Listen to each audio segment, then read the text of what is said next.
1, 2, 3 o'clock, 4 o'clock, rock. 5, 6, 7 o'clock, 8 o'clock, rock.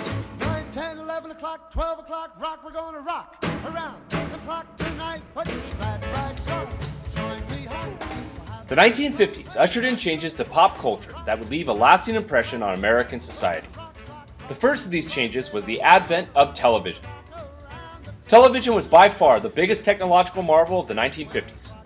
In 1950, only 9% of American households owned a TV.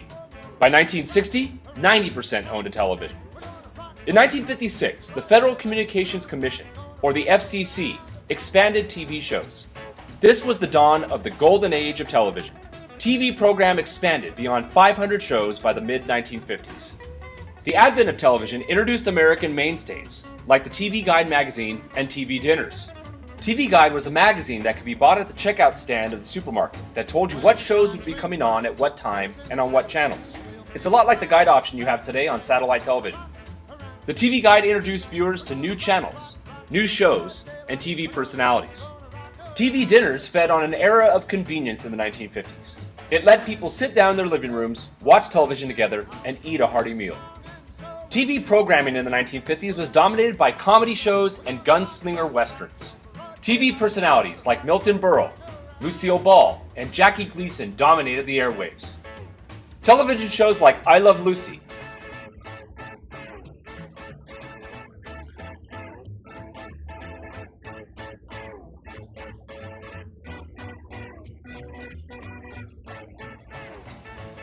Gunsmoke, and The Honeymooners were the most popular of the day.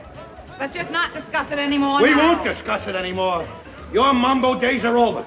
You want to wiggle over to the stove and get my stuff. Soon, nightly news reports, variety shows, and children's shows aired. Shows like The Mickey Mouse Club, The Ed Sullivan Show, A big show, a real big shoe, with Elvis Presley headlining tonight. Promise. Howdy Doody, Oh, well, howdy doody, kids. and See It Now became popular.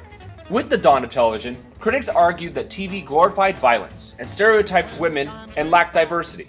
The role of the obedient housewife was glorified in television, in shows like Father Knows Best. Shows focused on perfect white America and never showed poverty or minorities. Another mainstay of the 1950s was rock and roll. Rock and roll was a musical genre that originated from rhythm and blues. It combined many musical stylings but paved the way for every musical genre. Rock and roll was a way for teens to express their rebellious attitudes. Songs had catchy beats, suggestive lyrics, and they spoke about teenage issues and problems. Early artists like Chuck Berry, Little Richard, and Elvis Presley became huge.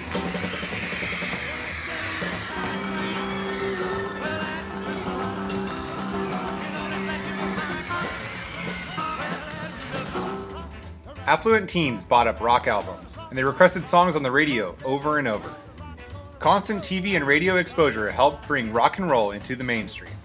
While most rock and roll artists of the 1950s were African American, the main consumer of the music was white America.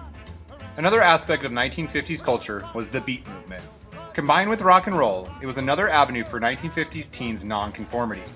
And it centered in San Francisco, Los Angeles, and New York, and it was made up of young poets, musicians, and writers. Known as beatniks, they expressed an open form of protest against mainstream values.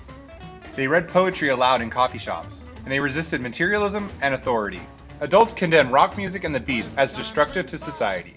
They believed that both movements would lead to teen delinquency and immorality. They frowned on the movement's use of drugs, sexual suggestion, and liberalism. The 1950s also gave rise to the American car culture. 1950s consumerism, leisure time, and suburban life led to a love affair with cars that lasts even to today. Every family in the 1950s had to have a car for status, transportation, and travel. Big, flashy, and powerful cars were desired.